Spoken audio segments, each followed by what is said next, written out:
Let's go, on va voir ça.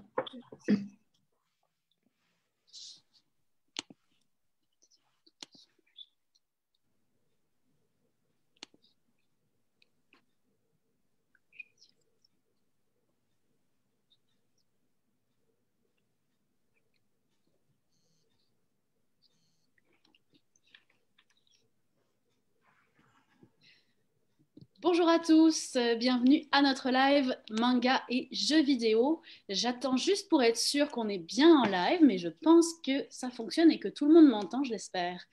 Alors, bienvenue à tous, c'est Amé de Otaku Manga Lounge et ce soir, c'est un live un peu spécial puisque comme vous voyez, on est très nombreux puis on a deux invités de marque. Alors aujourd'hui, on va parler de manga et de jeux vidéo, de l'influence des mangas sur les jeux vidéo et inversement.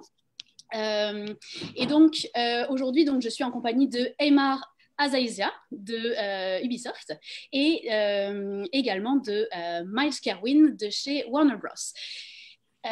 Pour m'accompagner à l'animation de ce live, on aura Alex Poirier de chez Culture Web, notre partenaire de toujours. Et donc, on va vraiment discuter de l'influence des jeux vidéo sur les mangas et inversement, des adaptations, etc. Vous allez bien sûr pouvoir poser toutes vos questions via le chat. Donc, n'hésitez pas à vous manifester, puis on posera vos questions à nos invités. Alors, premièrement, je vais laisser nos invités se présenter. Aymar, veux-tu y aller ? Oui, ouais, ok. Donc moi je m'appelle Aymar Azaizia, je travaille à Ubisoft, je suis directeur du transmédia. Donc je gère en fait tout ce qui est tous les projets narratifs autour des différentes marques Ubisoft et particulièrement Assassin's Creed. Ça veut dire le film, les séries télé, les projets d'animation, les mangas, les comics, la bande dessinée. Donc je suis tombé dedans il y a très très très très très longtemps. J'ai même en fait commencé à travailler dans la BD franco-belge avant de travailler dans le jeu vidéo. Et donc, c'est une passion de toujours. J'ai réussi à mélanger les deux, créer mon département, et voilà. Beau parcours, clairement, qui mixe toutes les influences. On aime ça. Miles, peux-tu te présenter? Oui, bonjour, mon nom c'est Miles Kerwin. Je suis lead level designer chez Warner Brothers Montréal. Moi, ça fait environ 10-11 ans que je travaille dans l'industrie du jeu vidéo. J'ai quand même fait un 8 ans chez Ubisoft, travaillant sur des jeux comme Assassin's Creed 3, Black Flag. J'ai travaillé aussi sur Watch Dogs 2 et Rainbow Six Siege. Et maintenant, ça fait 2 ans que je travaille chez Warner Brothers. Et je travaille présentement sur Gotham Knights. Moi aussi, j'ai toujours eu des grosses influences. C'est sûr qu'au début des années 90, il y avait un gros boom dans les bandes dessinées d'Amérique du Nord, avec les comics. Et pour moi, ça s'est suivi avec le manga, surtout avec du Dragon Ball au début. Dragon Ball, indémodable. Et aujourd'hui, bien, avant qu'on passe à la suite, aujourd'hui, Miles, tes mangas préférés ou qui t'influencent le plus, ceux que tu suis de manière... Oui, en fait, j'ai un peu été ramené dans le manga beaucoup par un peu la renaissance d'animés qu'on a vu avec l'arrivée de Crunchyroll et les animés sur, sur Netflix et Amazon Prime. Fait que c'est avec ça que j'ai fait un peu de recul. J'ai vu l'animé de Hunter x Hunter, fait que j'allais chercher tous les mangas là-dessus. Même chose avec les trucs comme Full Metal Alchemist ou Demon Slayer, c'est maintenant le nouveau que je suis en ce moment. Très cool. Puis toi, Aymar, tes mangas préférés, juste que le monde te connaisse bien aussi. Honnêtement, ouais, pour moi, j'ai toujours super du mal à faire des choix tellement j'aime des trucs super différents. Mais je suis tombé dedans, comme beaucoup de Français en fait. Ça s'entend à mon accent. Je suis tombé dedans avec les animés du Club Dorothée. Donc moi, j'ai commencé avec Dragon Ball, Saint Seiya, Hokuto no Ken. Et ensuite, je suis parti sur le manga papier, donc purement lecture. Ça a été Shiro dans les premiers trucs. Aujourd'hui, j'en ai plein à côté de moi, juste pour vous montrer le genre de conneries que j'arrête pas de lire. Donc, je me refais pour la 1000e fois Blade of the Immortal. Mais comme ils n'arrêtent pas de ressortir des nouvelles éditions, Dark Horse en a sorti une nouvelle, ben voilà, je les rachète. J'ai aussi, je suis tombé dans Fire Punch, qui est absolument claqué. J'adore Fire Punch, c'est vraiment génial.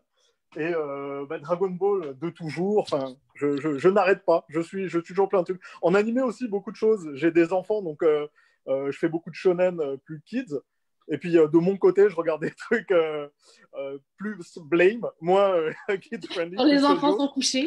Ah, quand ils sont définitivement, je ne veux pas les traumatiser, je vais attendre. Voilà. Super, merci beaucoup. Ben, je vais laisser la parole à Alex pour qu'on commence à entrer dans le vif de notre sujet de ce soir. All right, pour faire un bel anglicisme, moi je me demandais, là vous nous avez déjà donné les morceaux clés de votre parcours. Moi j'aimerais ça en savoir plus pour être passé de l'endroit où est-ce que vous étiez quand vous avez débuté en fait dans les jeux vidéo. Votre passion, ça peut commencer de votre passion, ça peut commencer de vos études. Pourquoi est-ce que vous vous êtes rendu exactement où est-ce que vous êtes aujourd'hui en termes de professionnalisme? Donc c'est quoi votre parcours professionnel? Qui vous a amené où est-ce que vous êtes aujourd'hui? Moi, je suis super intéressé de savoir ça. Tu veux que je commence ou Miles? Ça peut être n'importe lequel des deux. Lequel qui est Tu peux, plus tu à peux l'aise de aller, répondre en je peux premier. suivre. Ok, alors moi en fait, c'est vraiment la passion à la base. C'est très tôt, je suis tombé dans le jeu vidéo, dans le manga, et très vite, j'ai compris qu'il était hors de question que je travaille toute ma vie pour 5 semaines de congés payés par an où je serais heureux, et passer 40 semaines à être triste. Donc pour moi, c'était une évidence que j'allais travailler dans quelque chose que j'allais aimer tous les jours profondément. Et donc le jeu vidéo s'est vite imposé. J'ai fait des études en fait au départ, j'ai fait une école de commerce, j'ai fait des études de business, marketing et management, et j'ai commencé à travailler en fait dans la bande dessinée. J'ai adoré ça. Et ah oui, ça c'est une histoire, c'est marrant. C'est la première fois que je la raconte ever, donc c'est en primeur, mais ça C'est un me scoop. concerne directement. On y J'ai va. eu mon job grâce à une Écoutez bien boutique tous. manga. En fait, j'ai commencé à travailler dans le jeu vidéo, principalement à cause du manga. Il y avait des petites boîtes d'où je venais, Strasbourg, qui faisaient en fait du jeu vidéo mobile, du jeu avec Vivendi. J'ai commencé un peu à travailler avec eux. Mais un jour, j'ai rencontré, en fait, par l'ami d'un ami, dans une boutique manga. On a commencé une conversation sur le manga et sur plein de trucs dans la boutique. La conversation a duré jusqu'au soir. On allait manger ensemble. Et le mec bossait à Ubisoft Paris. Puis très vite, il a accroché et il m'a proposé un job à Ubisoft Paris, auquel j'ai dit non. Et en fait, je lui ai dit, il y a Assassin's Creed qui vient de sortir, ça m'a l'air ouf. Si je pouvais aller à Ubi Montréal, moi, je serais le plus heureux des hommes. Et ça s'est fait comme ça. Ensuite, je suis parti à Montréal, j'ai pris mon baluchon sur le dos, j'ai changé de pays et j'ai commencé à travailler sur Assassin. Et en fait, ça fait 13 ans maintenant que je travaille sur Assassin. Donc, je les ai tous vus, j'ai travaillé sur le film, j'ai eu l'occasion de travailler sur des tonnes de trucs. Et pendant la création d'Assassin, on s'est vite rendu compte qu'on avait quelque chose qui était, en termes de fantasy, beaucoup plus fort qu'un jeu. On avait quelque chose comme plonger dans sa propre histoire, ça résonnait avec tout le monde. Et on a décidé de faire du manga, de l'animation, du animated short. Et c'est comme ça que peu à peu s'est construit l'équipe Transmédia. Et aujourd'hui, je fais ça sur tous les jeux canadiens, donc sur du Rainbow Six, Watch Dogs, Far Cry, etc. C'est vraiment intéressant. Mais c'est parti d'une Wow. boutique manga, ça m'était sorti, mais c'est vrai que c'est assez drôle. C'est ça, on peut dire que le manga t'a amené vraiment là où tu es aujourd'hui, contrairement à ce qu'on aurait pu penser. Voilà, si tu veux un lien avec le jeu vidéo, là, il est assez évident, quoi. Et puis, de ton côté, Miles. Moi, de mon côté, c'est plus tôt, années 2000. Il n'y avait pas vraiment d'école de jeux vidéo dans ce temps-là. C'était quand même un nouveau médium. Mais ce qui était très à la mode dans ce temps-là, c'était premièrement les effects pour les films. Fait qu'il y avait beaucoup d'écoles pour ça. Il y avait aussi beaucoup de cours et d'écoles pour l'animation 3D. Fait que c'était un gros boom de l'animation 3D, modélisation et tout ça. Fait que moi, j'ai commencé dans un programme de multimédia à Concordia qui s'appelle Computation Arts, c'est encore là.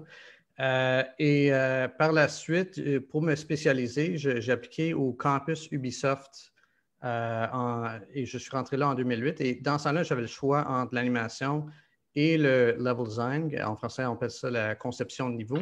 Puis j'étais tellement fasciné par le fait que dans le level design, on est un peu, on prend tout un niveau complet, on travaille avec des écrivains, on travaille avec des artistes, des programmeurs, puis on bâtit un niveau du début jusqu'à la fin. Fait que c'est vraiment une expérience toute craftée, toute faite par le level designer.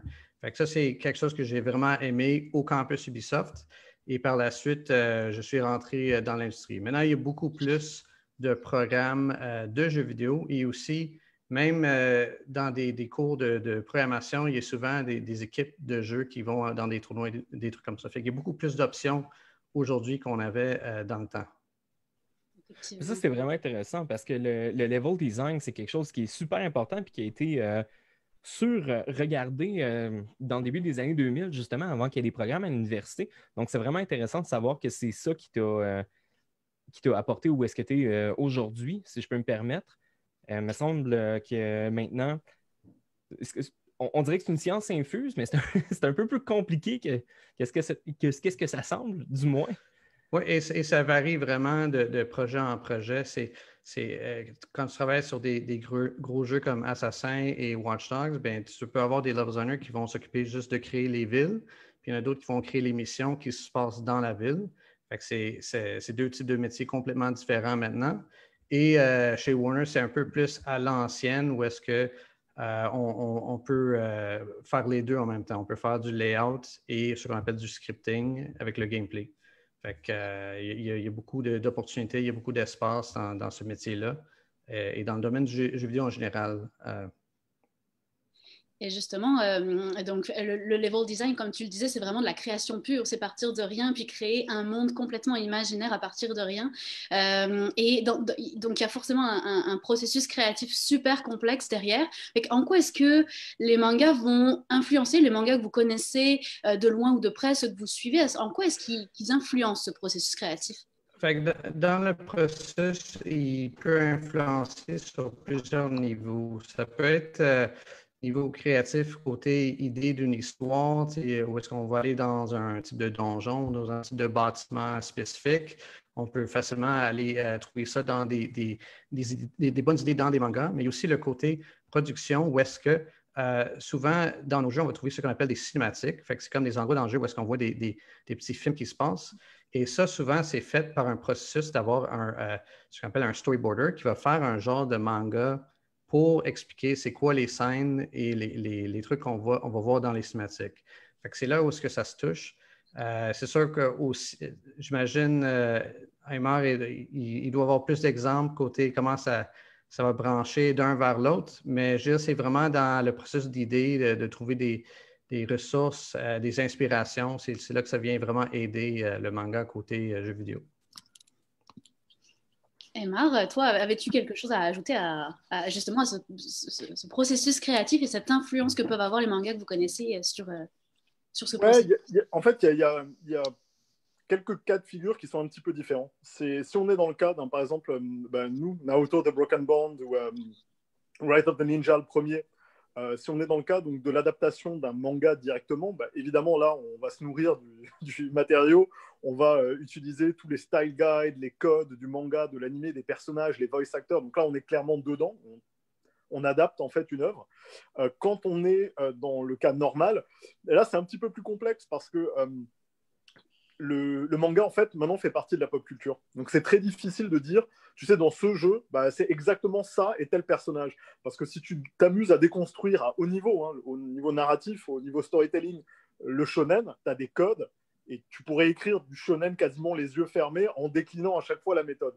Par contre, l'originalité, elle vient vraiment de la partie créative des univers qu'ils arrivent à mettre en place, qui sont complètement originaux. Pas tant des scénarios et des archétypes, en tout cas dans l'écriture très japonaise et très manga. Maintenant, là où nous, on est influencé, et tout le monde en fait dans l'industrie du jeu, c'est comme Miles le disait, si tu fais de la cinématique ou de la réalisation, forcément, la réalisation très punchée des animés, dans les scènes de combat, le découpage, le fait qu'ils n'aient pas de limite physique avec la caméra comme dans un film, parce qu'elle peut traverser les obstacles, les personnes et tout, c'est quelque chose dont on s'inspire beaucoup. Les FX, la manière dont ils sont utilisés, ça, c'est clair que je pense que tu ne trouveras pas un animateur, tu ne trouveras pas une personne, un game director qui décompose ses images pour un combat, qui ne s'inspire pas d'animé et qui n'en a pas vu et qui ne connaît pas les codes. Maintenant, c'est presque dire le manga a tellement intégré la pop culture qu'on est tous bercés dedans. Depuis qu'Akira est sorti, c'est fini. Hein, depuis ouais, depuis ça et Ghost in the Shell. Exactement. Oui, je pense qu'on peut tous s'accorder pour dire ça que Akira puis Ghost in the Shell, à partir de là. Il y a eu en fait, pour l'Occident, il y a eu un avant et un après. Au Japon, évidemment, la question ne se pose pas du tout. Le film d'animation était traité différemment avant. On a eu de la chance ensuite d'avoir des chefs-d'œuvre, des choses comme Le Tombeau des Lucioles et autres qui sont venus tous nous faire pleurer, nous faire comprendre, ok, c'est du film pour adultes, il y a vraiment un matériel en termes de narratif qui est absolument dément et génial et insoupçonné. Mais après, c'est beaucoup plus sur l'animation, les codes et tu sais, les archétypes que qui existent maintenant partout, dans le comics, dans les histoires, dans le storytelling, dans les romans, dans la fantasy ou dans le manga, bah, ils se ressemblent, ils se font écho. Tu as le Gunslinger à la Trigun, Vash the Stampede, que tu vas retrouver, c'est Han Solo, qui va se retrouver encore ailleurs. Donc, c'est plus, le manga inspire les gens dans le sens où il est rentré dans les codes. Et aujourd'hui, il n'y a personne de sérieux et de professionnel qui peut dire j'ai pas vu et j'ai pas été influencé par ça. On le prendrait pas au sérieux en tout cas, franchement. Wow. Moi, un animateur qui me dit je connais pas Akira, de quoi ça parle. Non, il a Qui est ce Miyazaki dont on me parle. Oui, et Aymar a 100% raison là-dessus. On voit beaucoup d'exemples là-dedans. Un exemple que j'aimerais ça emmener, c'est l'exemple de CyberConnect 2.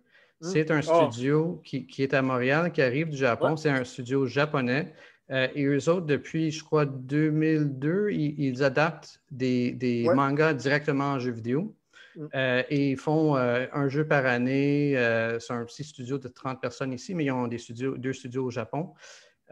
Mais je crois que la grosse différence entre le manga et le jeu, c'est souvent les jeux peuvent prendre de 3 à 5 à 6 ans à fabriquer, tandis qu'un manga va sortir à tous les semaines. Tu peux avoir des mangas qui vont sortir au mois, mais c'est une industrie complètement différente. Et souvent, si on essaie d'adapter ça dans un jeu, c'est AAA, les genres de jeux qu'on fait ici à Montréal, ça sortirait très après que le manga soit développé. Fait que c'est quelque chose qui est un peu dur de connecter les deux industries ensemble. Et lorsqu'ils le font, les jeux japonais qui s'adaptent au manga ne sont pas nécessairement appréciés autant que les jeux AAA parce qu'ils ont moins de temps pour les faire. Ils ont moins de temps pour les faire, puis ils doivent adapter des nouvelles versions à chaque année. Fait que souvent, ils vont faire des jeux de combat, des jeux cellulaires. Et aussi, l'autre différence, c'est qu'ils sont souvent ciblés vers un marché japonais. Ils ne sont pas nécessairement ciblés vers un marché mondial. Fait que c'est souvent ça on se demande pourquoi il n'y a pas un Assassin's Creed, mais avec Naruto, c'est très difficile de faire syncer les deux types d'industries différentes. Un peu comme des... Qu'est-ce que tu en penses, Aymar, là-dessus? Oui, c'est clair. C'est clair que la manière de produire quand on adapte du manga, ça amène son lot de contraintes. Ça amène tout un lot de contraintes parce que tu n'as pas évidemment la même liberté créative, narrative et même en termes de système que tu peux exploiter. Et c'est vrai que très souvent dans le shonen, tu prends du Bleach, du Naruto, tu prends les productions comme Gem Force, ça reste, ou ce qui se fait sur Dragon Ball Fighter Z quand même, super jeu de baston de ouf, et beau à pleurer, mais on reste effectivement très souvent dans le jeu de combat parce qu'il est plus évident à produire avec des équipes restreintes, il est plus facile à mettre à jour d'année en année, et c'est vrai qu'on n'a pas... Je pense que c'est un peu ce que Ubisoft avait essayé de faire. Quand ils ont sorti Naruto de Broken Bond, j'ai pu travailler un tout petit peu sur la fin. C'était un jeu open world Naruto avec des séquences de combat, mais ils ont essayé de mélanger en fait le savoir-faire de l'industrie AAA, je mets une grosse ville, plein de quêtes, et ensuite je rajoute un système de combat dessus. Et c'est vrai que c'est des entreprises assez complexes parce que les délais ne sont pas les mêmes, le temps de travail n'est pas le même. Et je pense, on en parlera peut-être tout à l'heure, mais c'est aussi une particularité du manga dans la façon de créer et d'écrire les histoires, comparativement moi qui ai pu travailler sur du comics, du roman ou de la série ou un film, la manière d'écrire du manga est vraiment particulière, quoi. Donc, le délai, dans le fond, est de ce que j'ai compris, là, reprenez-moi si je suis dans le champ, de ce que j'ai compris, c'est que le délai pour être capable de travailler sur un jeu adapté d'un manga est beaucoup plus court que n'importe quel autre jeu qu'on ferait à l'interne. Est-ce que c'est ça que j'ai compris? Oui, c'est la tendance, ouais. C'est la tendance, en fait. C'est que le délai de développement est plus court, ouais. Mais si tu regardes un manga qui est sorti en feu l'année passée, Demon Slayer, le manga était hyper populaire. Ils aussi font des alliances entre le manga, le animé, la personne qui va chanter le intro du animé, le chanteur de la fin. Ils font une genre de grosse coalition entre les industries différentes, manga, musique, animé. Puis après ça, si ça marche super bien, ils vont faire un film. Puis dans 1 an et demi, ils ont sorti un gros film de Demon Slayer qui vient juste de sortir, qui, je crois que ça fracasse tous les records en ce moment au Japon. Si on avait décidé de faire un jeu très détaillé qui sortirait 3 ans après, ce serait très difficile à essayer de matcher ces genres de attentes-là. Fait que, ou ils seraient forcés de faire un jeu dans une année de temps qui serait de moins qualité, ou ils doivent attendre et espérer que 3 ans plus tard, que ce soit encore à la mode. Ouais. Non, en fait, voilà, c'est ça le point. C'est pas de dire que tous les mangas, tous les jeux adaptés de manga se font extrêmement rapidement. C'est que très souvent, en licensing, il y a une fenêtre d'opportunité. Et quand quand un éditeur veut sortir un jeu basé sur un manga, très souvent, c'est pour profiter de la hype et du coup, s'attacher à l'arc narratif en cours. L'exception, c'est les jeux qui sortent des années après. Comme les jeux Dragon Ball, tu peux en avoir des excellents. Enfin, déjà, il y en a des milliers des jeux Dragon Ball. Tu peux en avoir des excellents, mais qui arrivent en général des années et des années après l'animé. Et ils ont largement le temps de bosser leur système, de se préparer, de faire leur truc. Absolument. Et même quand ça arrive, c'est pas toujours avec les mêmes ressources. Je pense notamment au jeu de Hokuto no Ken que Sega a sorti avec les équipes qui font Yakuza. C'est un skin plus de Yakuza avec Hokuto no Ken. Franchement, c'est fun, mais tu sens en réalisation qu'on est quand même à des années-lumière de ce qu'une PS4 est censée pouvoir offrir. Tu sais, on est quand même... le jeu a beau avoir des graphismes sympas et autres, on n'est pas dans la même dimension qu'un gros AAA open world qui sort, qu'un Evently Stored ou un Evently Rain, pardon, ou Assassin ou Watch Dogs ou ce que tu veux, quoi. C'est vrai que c'est... Excuse-moi, tu peux y aller. Non, en fait, toutes vos réponses amènent beaucoup d'éclaircissements. Puis, en plus, elles rejoignent une des questions que vient de poser quelqu'un du public qui s'appelle Pierre. Et il demandait que par rapport aux mangas par rapport aux jeux vidéo qui sont adaptés de manga, comment est-ce que le type de jeu est déterminé? Est-ce que ça va être un open world, un RPG, un combat? Qu'est-ce qui fait qu'on décide une forme ou l'autre de jeu vidéo? En général, c'est un deal vraiment avec les ayants droit. Donc, les gens qui possèdent la licence vont chercher les studios ou font un appel d'offres. Ils peuvent contacter plusieurs studios et dire « Faites-moi un pitch de jeu sur ma licence avec des conditions, une offre, et je vais décider de ce qui s'adapte le mieux. » Et comme les mangas vraiment les plus populaires, si on prend le top 5 des mangas les plus populaires en ce moment, on va avoir 5 shonen, c'est sûr. Tu vas vraiment te retrouver à tourner en rond sur les mêmes super licences, sur du One Piece, sur... du Black Clover, enfin peu importe, qui sont les licences qui ont la hype, comme elles sont toutes construites sur le même modèle qui en général est des tonnes de bastons, de la progression et des arcs narratifs avec des personnages, très vite, on a tendance à tomber dans le jeu d'affrontement ou d'action. Et c'est vrai que comme c'est plus difficile et plus long, on a beaucoup moins souvent des jeux d'aventure, alors que typiquement un One Piece se prêterait tellement à avoir un jeu d'aventure immense en open world, des jeux comme Dragon Ball. Enfin, moi, je suis par exemple un aficionados de Dragon Ball classique, beaucoup plus que Dragon Ball Z. Je dis pas que j'aime pas, hein, je trouve ça très cool et tout. C'est les vieux comme vraiment...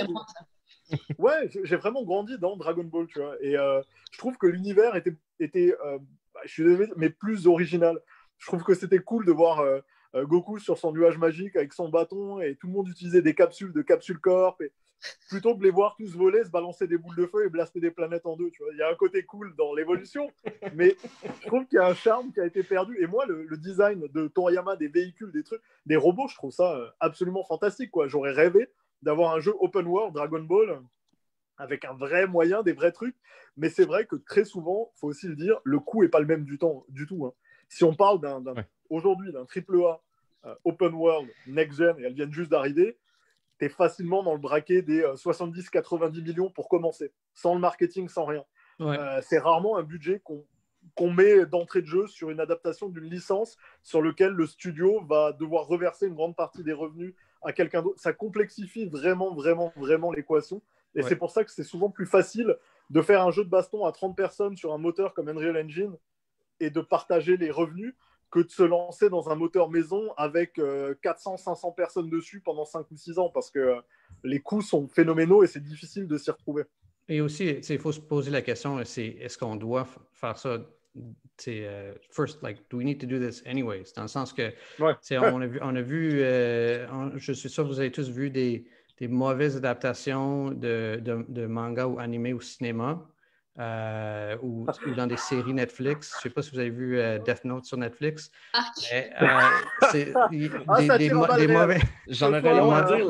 mauvais exemples, il n'en manque pas. Et aussi, dis-toi que si on devait faire un jeu avec 40 heures d'histoire, et là, il faudrait créer du nouveau contenu qui ne serait pas nécessairement dans le canon, dans la licence principale. Et on sait que, on voit ça dans les animés, là, quand le monde crée des nouvelles histoires qui ne sont pas faites par l'auteur, c'est quelque chose qu'on trouve vraiment spécifique au manga, c'est un attachement à l'auteur. L'auteur qui doit être l'écrivain et le dessinateur, et tout ce qui sort de ce manga doit venir de cette personne, cette seule personne, ou sinon c'est souvent discrédité, c'est souvent critiqué. On voit ça avec les fillers de animé, les épisodes qui ne sont pas faits par l'auteur principal. Fait qu'il y a aussi ce côté-là où est-ce que c'est pas facile à adapter une histoire vraiment spécifique par un auteur avec des fans de cet auteur-là. Là, non, c'est vrai qu'en effet, il y a un engouement alentour de l'auteur de tout ce qui est. Je fais juste penser justement à Dragon Ball GT là, pour donner un exemple concret. Ça a été quelque chose qui a été très mal reçu parce que c'était considéré comme un exemple de filler, un exemple d'une série supplémentaire qui n'était pas nécessaire justement à tout le développement de l'histoire. Contrairement à Dragon Ball Super, que ça a été très bien reçu, malgré, je ne sais pas, les lacunes. Y avait-il un manque de budget? Je ne sais pas trop. Il y avait un gros tournoi qui ne terminait plus. OK, c'est probablement ça qui est arrivé. Un petit peu comme GT. Mais c'est ça, Dragon Ball GT, ça a été quelque chose qui était complètement différent, mais ça a été discrédité parce qu'il n'y avait pas d'auteur. Là, par exemple, j'aimerais vraiment tourner sur une affaire parce qu'on a parlé d'adaptation de manga et d'animé en jeu vidéo ou d'adaptation de manga en animé. Avec les auteurs. Là, on a un tout nouveau phénomène qui vient de se passer, puis c'est une question qui vient d'être posée par le public. C'est le contraire. C'est certain que vous avez entendu parler de Genshin Impact, là, ce qui est le gros morceau du moment, ou peut-être pas, mais il y a cet univers-là qui est en train de s'emparer du mouvement web. C'est quelque chose qui est facile à accéder, donc c'est un jeu qui est gratuit. Pour les gens qui ne connaissent pas ça, je ne suis pas en train de faire une pub, je suis en train de le décrire. Puis c'est un jeu un peu gacha qui a un univers qui est vraiment énorme. Là, je me demandais, c'était quoi votre avis là-dessus? Parce que présentement, ils sont en train de développer une série de mangas pour compléter le jeu vidéo. Contrairement au contraire, où est-ce qu'il y a un manga qui est adapté en jeu vidéo. Qu'est-ce que vous en pensiez là-dessus, en fait? C'est un genre de fanfiction, c'est ça? C'est réalisé par la même compagnie qui a fait le jeu, donc ils font le manga après le jeu lui-même. Je crois qu'il y a déjà des morceaux disponibles d'ailleurs. Ouais, ça touche à autre chose. Pour le coup, en transmédia, c'est un truc qui tombe en général directement dans ma cour, qui est comment est-ce que tu développes une marque et comment est-ce que tu la fais vivre et par quels différents médiums tu peux l'exprimer. Donc là, on est dans un autre cas. On est dans le cas effectivement d'un jeu vidéo qui donne naissance à une série de mangas. C'est pas le premier jeu vidéo qui va donner naissance à une série de mangas, et on voit que les histoires des mangas ne commencent pas toujours sur le papier. Battle Royale ou autre, il peut y avoir des pollinisations qui vont dans différents sens. Et effectivement, ils le perçoivent comme une façon de faire. Là, il faut savoir que dans le cas de Genshin Impact, on est dans quelque chose qui est fait en Chine. Le marché chinois a absolument rien à voir. La manière dont on amène en général une marque sur le marché chinois, c'est en général en commençant par ce qu'on appelle le webcomic, mais qui en fait est le web manhwa. Donc on publie un manhwa par épisode sur le web, sur téléphone portable, parce que d'une part, ça s'adapte à la lecture. Hein, c'est tout à fait parfait dans le sens de lecture horizontale pour les Chinois. Et puis, c'est quelque chose de dynamique, la façon de dessiner les cases et autres. Donc, c'est dans les codes du manhwa. Tu commences comme ça. Et très souvent, ce qui se passe après, c'est quand une série est un succès en manhwa, elle est adaptée en animé ou en live action. Et du live action, on passe au film. Et ensuite, la licence commence à exploser. Donc, chez eux, c'est vraiment très, très formaté. Assassin est en train de passer par là. En réalité, ils ont déjà eu le film, ils connaissent les jeux, mais les jeux ne sortent pas en Chine parce que très souvent compliqué. Et maintenant, les jeux commencent doucement à sortir, mais sur PC, avec l'aval du gouvernement et autres. Donc, c'est un marché qui est vraiment difficile à pénétrer. C'est difficile d'exposer en fait une œuvre ou quelque chose que tu es en train de créer. Mais là, on a choisi de s'associer avec des partenaires chinois pour écrire des romans et pour écrire toute une série de manhwas. Et c'est vraiment la façon dont le truc fonctionne. Donc, pour Genshin Impact, je ne serais pas surpris que le manhwa était dans le pipeline depuis longtemps et qu'ils ont un paquet de chapitres d'avance, à mon avis. Et ils attendaient juste de poser le jeu pour pouvoir commencer l'exposition. Et je sens... de percer le marché. Ah, écoute, l'animation, je suis prêt à parier qu'elle va poindre le bout de son nez dans pas longtemps, quoi. Mais garanti. C'est parce que c'est, encore une fois, c'est une question posée du public, parce que c'est une bonne question, ça a tellement explosé, ça a un style manga, donc... Oui, ben, c'est vrai que le style visuel, au début, tout le monde a pleuré en disant ils ont violé Zelda Breath of the Wild, ils ont pris tout ce qu'on aimait et tout. Et en réalité, non, écoute, c'est un style celluloïde animé, ça existe depuis super longtemps, c'est clair que absolument. c'est inspiré, mais contrairement à ce que beaucoup de monde pensait en se disant ça va être encore un free-to-play gacha assez naze et tout, le contenu, la qualité de réalisation, ça a pris pas mal de monde par surprise. Le jeu explose et a du succès, et c'est mérité parce qu'il y a vraiment de la qualité dans le jeu, quoi. Là, il n'y a pas de surprise là-dessus. Et l'univers est effectivement assez titanesque. Mais à ce moment-là, est-ce que ce serait le meilleur des deux mondes? Je veux dire, étant donné que tout était déjà prévu dans le pipeline, est-ce que ce serait le meilleur des deux? Donc, étant donné que ça a été co-créé, de la façon que tu me le dis présentement, c'était déjà dans le pipeline. Donc, est-ce que cette méthode-là, selon vous, est une bonne méthode pour essayer d'agencer deux médiums ensemble? Ben, écoute, on le voit de plus en plus.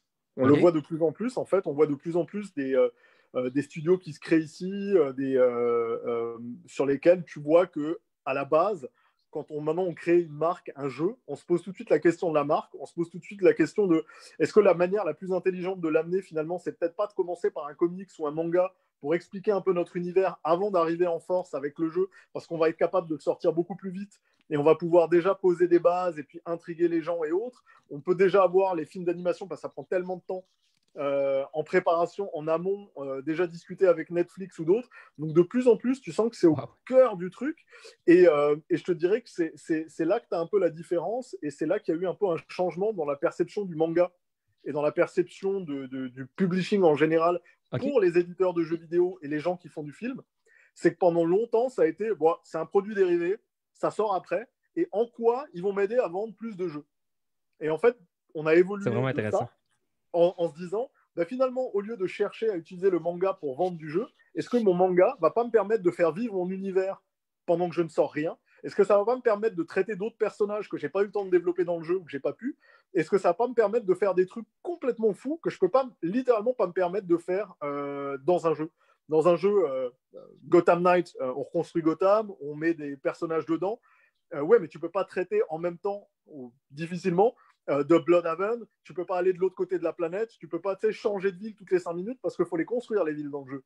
Là, dans un manga, tu les dessines, la limite c'est l'imagination de dessinateur, on peut passer d'un coin à l'autre, du coup on peut raconter des histoires qui sont seulement référencées dans le jeu. Tu pourrais avoir une conversation entre Oracle et quelqu'un d'autre, et tu pourrais avoir le comics ou le manga qui parle de l'autre personne et qui montre son autre point de vue. Et là, tu as une richesse, et là, tu es vraiment dans du vrai cross-média, désolé pour les buzzwords, mais des vrais projets qui se font écho. Tu sais, ils ne s'ignorent pas, ils ne sont pas chacun de leur côté en faisant semblant que l'autre n'existe pas. Le manga, comme dans Dragon Ball Fighter Z, le manga est lié au jeu. Il y a des nouveaux personnages qui viennent, qui sont référencés. L'histoire, elle a le sceau de Toriyama dessus pour dire c'est sûr, on est d'accord, on est avec les gars, on a écrit un truc ensemble. Et du coup, c'est vachement plus enrichissant pour tout le monde. Moi, quand je lis un manga, très sincèrement, et c'est une façon de faire où on a changé à Ubisoft, je lis un manga, je ne veux pas relire la même histoire de Ezio que j'ai vécu 1000 fois. Je m'en fous, je la connais. J'ai envie de vivre quelque chose de nouveau dans un univers que j'aime, et j'ai envie que ça m'apporte quelque chose. Donc, idéalement, quand tu essayes de faire un bon manga papier adapté d'un jeu vidéo et réciproquement, tu te concentres sur faire un bon jeu vidéo ou un bon manga d'abord. Et ensuite, tu essayes de construire et de faire que les deux se parlent. Parce que sinon, tu as tous les risques de raconter la même fois une histoire que tout le monde connaît en version plate.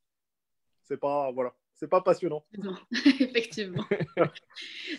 On a une question vraiment complètement différente de Anne à laquelle je ne m'attendais pas du tout. Alors, j'espère que vous allez avoir la réponse, parce que ça m'intrigue beaucoup. Est-ce qu'il y a des adaptations de shoujo en jeu vidéo? Écoute, bonne question.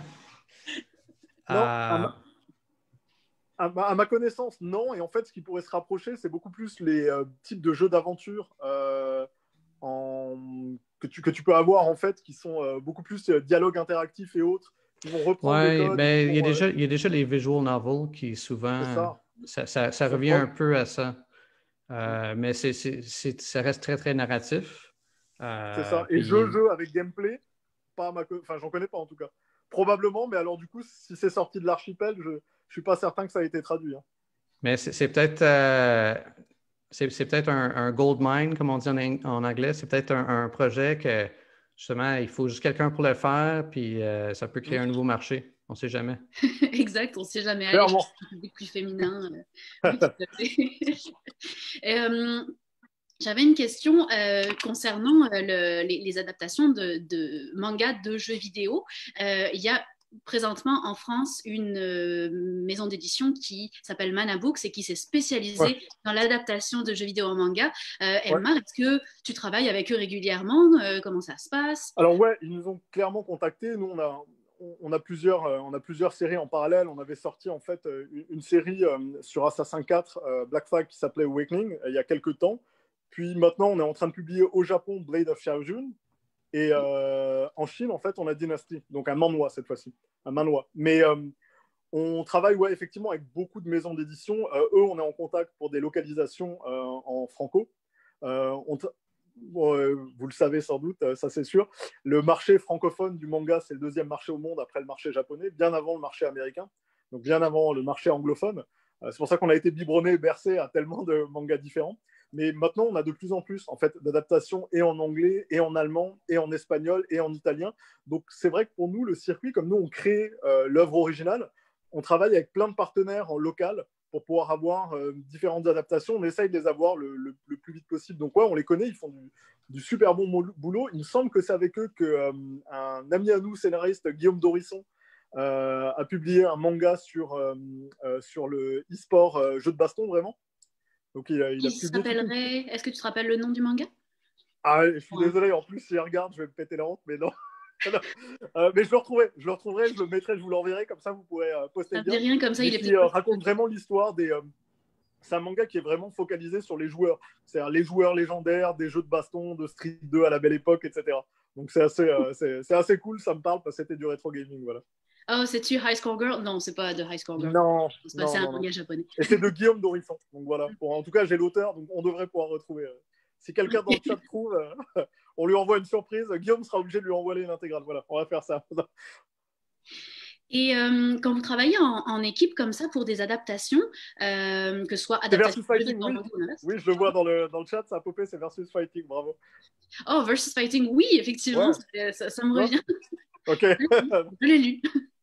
Quand c'est trop obvious comme titre, tu sais, le titre était tellement évident qu'on tournait autour. Et quand vous travaillez comme ça en équipe pour des adaptations, que ce soit dans un sens ou dans l'autre, est-ce que vous travaillez plus avec l'équipe de production du manga ou de l'animé? Ah, alors c'est une très bonne question. En fait, à l'origine, on travaille beaucoup plus avec le manga.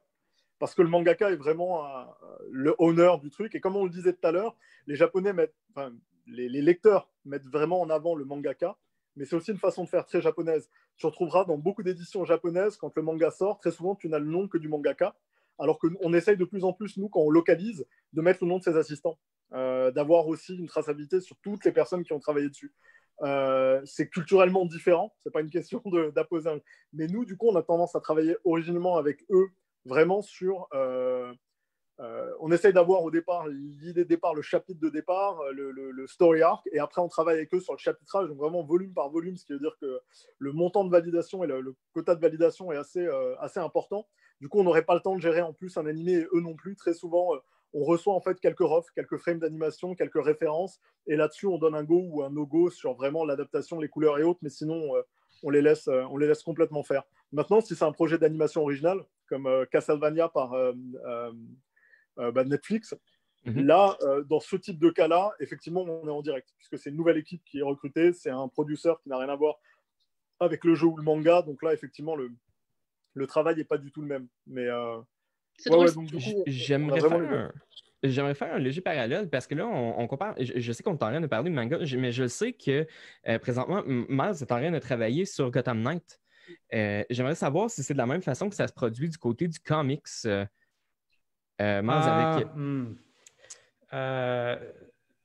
Tout ce que je peux vraiment dire, c'est qu'on a une bonne... Warner Brothers, c'est une très grosse compagnie. Puis on a une bonne relation avec DC Comics. Et c'est clair qu'il y a de la communication entre les deux. Puis c'est pas mal tout ce que je peux dire en ce moment. C'est pas correct. Sans être obligé de tous vous tuer. Voilà. Parce que j'aurais aimé ça voir ça. Parce que justement, étant donné que DC Comics appartient à Warner, ça aurait été intéressant de savoir c'est quoi la différence du côté du comic américain contrairement aux produits, ce qu'on appelle le produit dérivé. Je peux parler de manière générale sans parler nécessairement de ton projet. La différence surtout entre le manga et les bandes dessinées, c'est Amérique du Nord, Super Heroes, Marvel, DC, c'est que à travers le temps, Batman il a passé à travers plusieurs writers, artistes pendant des années, des années, des années. Mais la marque elle-même de les super-héros reste avec la compagnie en question. Puis c'est plus leur éditorial. Tandis qu'au Japon, l'auteur d'un manga.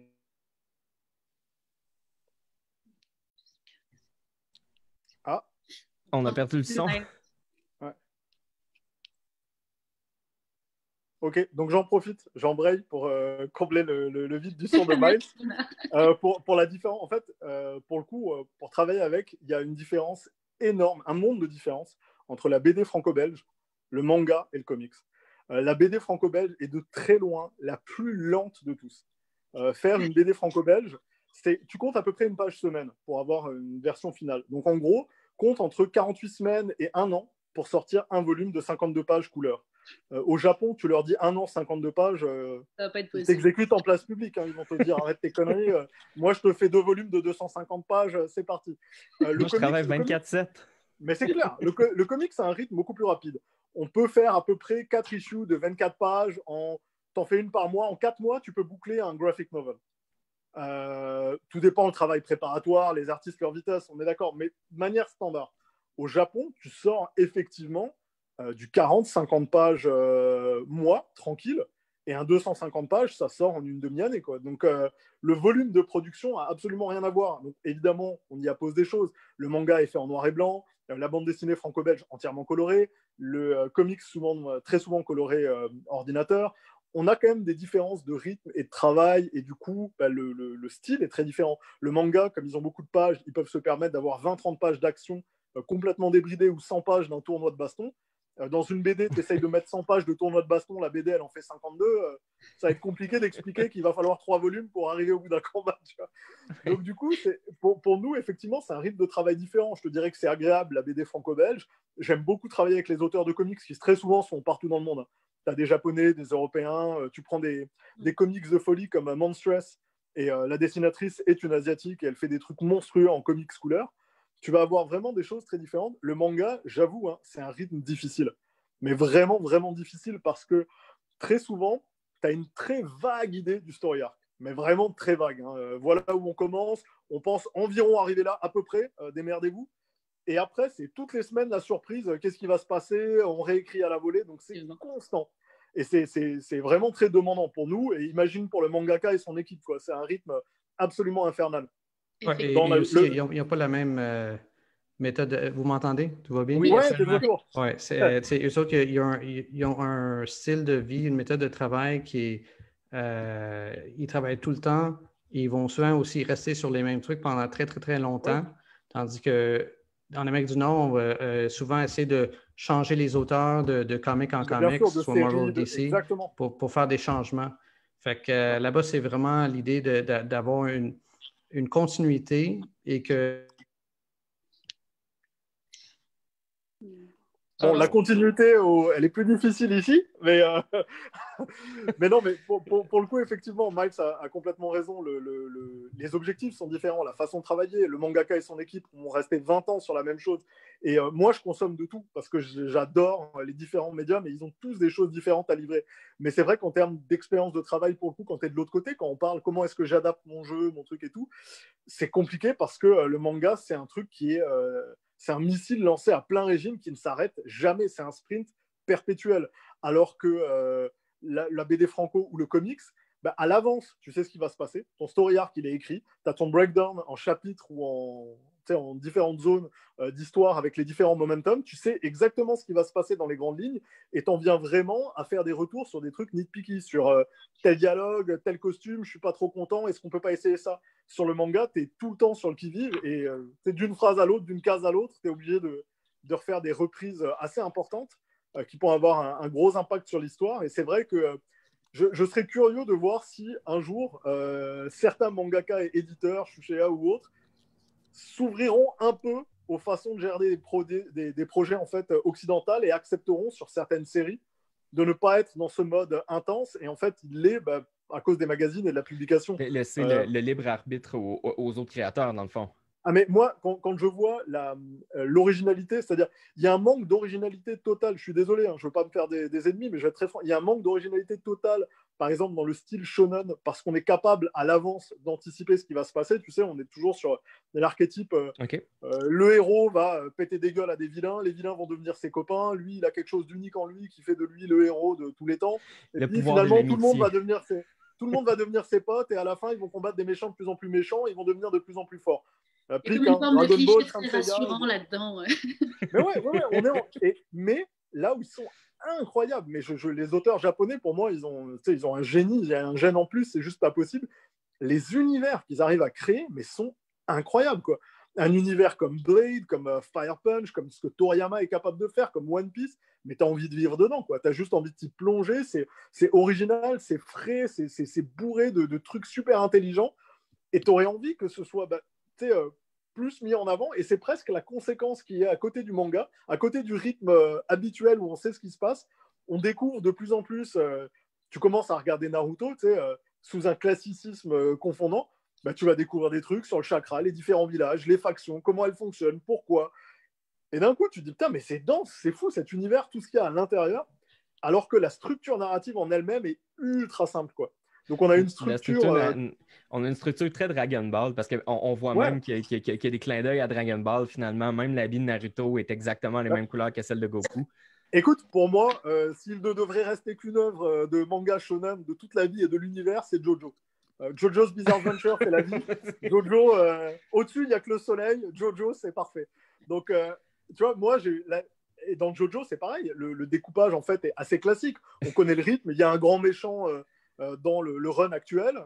Peu importe le run que tu lis, tu as le grand méchant. Quand c'est Dio, c'est cool. Quand c'est un autre, c'est cool aussi. Et puis, tu vas avoir tous les personnages. Ils vont se rencontrer, se casser la gueule, découvrir leur stand. Mais alors, les stands, l'originalité des combats, les scènes, les trucs qui se passent dedans, c'est absolument ahurissant. Pour moi, c'est... et je trouve que... On a une prémisse assez commune, le début puis la fin, mettons, mais on n'a aucune idée de ce qui va se passer. Et comment on dénoue la situation, c'est-à-dire dans le drama pur, qu'est-ce qui se passe et comment on le dénoue, c'est absolument incroyable.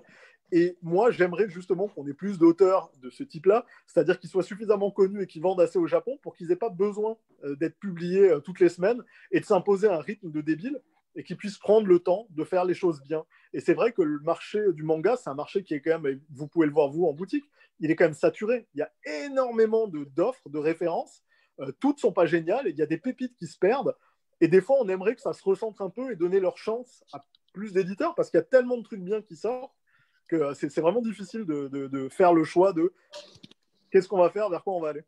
Tout à fait. Je veux juste être certain avant de continuer, Miles, est-ce que tu es toujours avec nous? Oui, est-ce que vous m'entendez? Okay. Oui. Ah oui! C'est parce que ça a planté tantôt. Désolé, c'est 2020. On avait justement une question qui te concernait plus de Vorpal Joe, qui demandait est-ce qu'il y a autant de limitations quand on travaille avec un gros producteur de bande dessinée comme DC Comics que quand on travaille avec le Japon? Alors, ouais, Miles, et puis ensuite, moi, je dirais mon petit truc. Ouais. Moi, personnellement, j'ai jamais travaillé avec le Japon personnellement. Mais il y avait un projet chez Ubisoft où est-ce qu'ils ont fait un jeu de combat avec des dinosaures. Puis la cible était vraiment des jeux pour le Japon. Puis je crois que la grosse différence, c'est pas nécessairement le même type de marché. Et au Japon, comme on voit dans les mangas, même les noms, c'est shonen, shoujo, ça va viser des groupes d'âge différents, tandis que nous, on va séparer les genres de populations de manière différente. Ce qu'on appelle un gamer en Amérique du Nord, c'est pas le même type de gamer qu'on va trouver au Japon. Ils vont pas utiliser les mêmes plateformes. Au Japon, on trouve beaucoup plus une popularité sur les Switch puis les jeux cellulaires. C'est pas nécessairement autant dans le PlayStation puis le Xbox qu'on est en Amérique du Nord. C'est pas du tout les mêmes types de démographie. Après ça, je peux te passer le point. Pour en fait travailler avec, je te dirais, ça, c'est presque niais à dire, mais ça dépend vraiment de ton projet, c'est-à-dire de l'IP que tu as. Quand tu as une IP comme Assassin's Creed, tu peux la défendre assez facilement en disant non, voilà exactement ce qu'on va faire et comment on va le faire, et tu as le luxe de choisir si tu veux travailler avec un Dark Horse, un DC, un Marvel, ou au Japon avec un Shueisha ou autre, et comment tu vas le traiter. Mais en tant que créateur, si tu es un créatif et que tu as envie de proposer ton manga ou ton œuvre, tu as plus de chances d'avoir de la flexibilité et de la liberté avec un éditeur indépendant qu'avec un gros éditeur. Et ça, que ce soit aux États-Unis ou que ce soit au Japon. Aux États-Unis, fatalement, un gros éditeur va se poser les questions que Miles a amenées, qui sont les questions de quelle est ta cible, c'est quoi le démographique, parce qu'il va investir beaucoup d'argent et il veut être sûr que la série, elle fonctionne. Il va la tester, il va y avoir des éditeurs qui vont passer dessus, etc. Au Japon, ce sera pareil. Et au Japon, je te dirais même qu'il y a un côté qui est plus difficile, c'est qu'ils te donnent plus facilement ta chance de faire un premier shot, justement parce que eux, c'est que 20 pages en une semaine et qu'ils peuvent le kill à n'importe quel moment. Tu sais, je rappelle quand même que dans Jump, tous les mois, les lecteurs votent et notent toutes les séries. Et les séries qui sont moins bien notées par les lecteurs se font défoncer. Moi, en tant que créatif, ça me traumatise. Imaginez que... Le couperet est impitoyable. Ouais, voilà. Parce que, et c'est ce qui explique aussi le fait que, sur le plan narratif, c'est toujours les mêmes ficelles parce que c'est ce qui fonctionne. Alors qu'en réalité, si tu écrivais une œuvre en entier, tu te permettrais à certains moments d'avoir des temps morts, des temps beaucoup plus doux, où tu vas poser des choses, déplacer les pièces sur l'échiquier, poser une intrigue. T'es pas tout le temps dans le « faut que ça livre, faut que ça livre, faut que ça livre ». On pourrait quasiment comparer ça à Hollywood. Ah, mais clairement. Pour avoir l'industrie du manga. Si tu essayes de me faire remonter des traumas et du PTSD d'Hollywood, oui, c'est pareil, c'est ça. Mais en fait, ouais, il y a un vrai truc là-dessus. Ça m'apporterait à une prochaine question qui vient en fait, c'est parce que je trouve qu'on est exactement dans le sujet qui vient de Arnaud Ruby. Qu'est-ce qui pourrait expliquer la différence entre les trois marchés, principalement le marché japonais, européen, puis US en termes de production puis de taille des ouvrages? Donc, on parle du nombre de pages, on parle de pages de l'histoire, on parle de... J'oserais même rajouter la forme des cases dans certaines œuvres. La pagination, le découpage, Oui, exactement. Écoute, c'est simple, enfin, c'est simple, c'est pas simple, c'est historique. Le manga a commencé très, très, très, très tôt. L'art, en fait, c'est ce qu'on appelle, en fait, c'est l'art de l'iconographie. Le fait de s'exprimer avec du dessin, au Japon, ça date. On peut choisir de le retracer aux estampes comparativement à des portraits et des tableaux qu'on avait à l'époque de la Renaissance, et on a déjà une différence fondamentale de style et de vision. Mais ensuite, quand le manga papier a commencé à arriver, c'était effectivement du papier cheap, dessiné en noir et blanc. Et très vite, dans l'après-guerre, on a commencé à imprimer en quantité. Et quantité sur du papier, encore une fois, très cheap et jetable. Donc en fait, le mode de consommation, ça a vraiment dicté le format. Comme le mode de consommation, c'était, il y en a beaucoup, j'en lis beaucoup, je le prends, je le jette, je le prends dans le métro, je le pose à côté.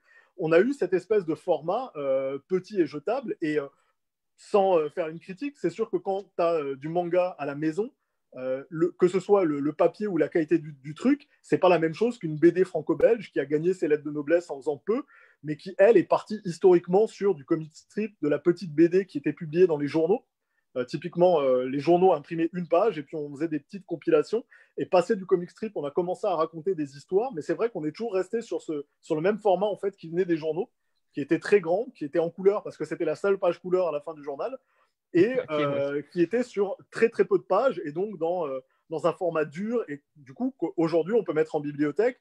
Et c'est assez drôle parce que du temps de mon papa, la bande dessinée c'était un truc pour les gamins, et aujourd'hui c'est devenu on a Moebius, on a les grands, on a Bilal, c'est un truc classe que tu as dans ta bibliothèque. Et moi, j'ai connu la même avec le manga. Je lisais des mangas, on me disait non, mais c'est un truc de gamin, pourquoi tu lis ça? Et ça s'est installé dans la culture pop. Aujourd'hui, si l'industrie francophone de la bande dessinée se porte bien, c'est parce que le manga existe. Le manga n'existerait pas, ce serait beaucoup, beaucoup, beaucoup plus compliqué pour la BD franco-belge. Donc le format vient de là. Et pour les US, c'est exactement la même chose. Quand tu regardes le Golden Era des comic books, qui était vraiment dans les années 30, 40, 50, tu avais exactement la même chose avec ce petit format rapide, cette publication qui était en weekly based. Et du coup, ce qui est bizarre, c'est que personne n'a jamais changé ses habitudes. C'est-à-dire, en 70, 80, 90 ans de publication, le comics continue d'avoir du weekly, même si aujourd'hui, c'est un marché qui est quasiment détruit. Les éditeurs te diront, on fait essentiellement de l'argent sur du graphic novel et on fait de plus en plus d'argent avec du digital. Et ça a permis de changer complètement la physionomie du lecteur. Et aujourd'hui, un lecteur de comic books, tu vas avoir autant de femmes que d'hommes.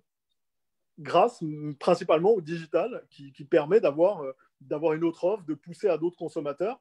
La BD franco-belge, c'est aussi pareil. Le manga, c'est aussi pareil. On a vraiment réussi à changer les choses. Et le manga, qui avait pris une grosse gifle il y a quelques années, s'est également relevé grâce au digital. Donc on a eu un changement. Et je t'avouerai que la BD supporte très mal le passage au digital. Parce que passer sur un petit téléphone et tout, ça écrase tout, c'est pas génial. Le manga, ça marche très bien, avec des cases dynamiques. Et je trouve que le format, en fait, est très, très adapté. Et si on a une explosion de ce format-là maintenant, pour parler historiquement des formes et de où on va, ben, y a une raison aussi. Tu parlais du fait que la bande dessinée était pour les enfants, puis qu'ensuite ça a évolué, et les adultes sont mis à en lire. Même chose pour le manga, je pense. Est-ce qu'on pourrait dire la même chose des jeux vidéo? Oui, clairement. 100%. Oui. Mais on a vu... Non, vas-y, Mike. Je dirais même le jeu vidéo, si on parle de la génération Mario et aussi Sonic, c'était vraiment inspiré et même interconnecté avec les jeux vidéo, avec le manga et les animés. Il y a comme eu une grosse période où est-ce que lorsqu'on crée des nouveaux jeux vidéo pour la NES, la SNES, tous les jeux étaient en 2D. Fait que c'est beaucoup des dessinateurs qui essaient de remplir des contraintes techniques. Fait qu'ils faisaient des 8 bits, des 16 bits illustrations. Et avec ça, ils ont vraiment grossi au Japon.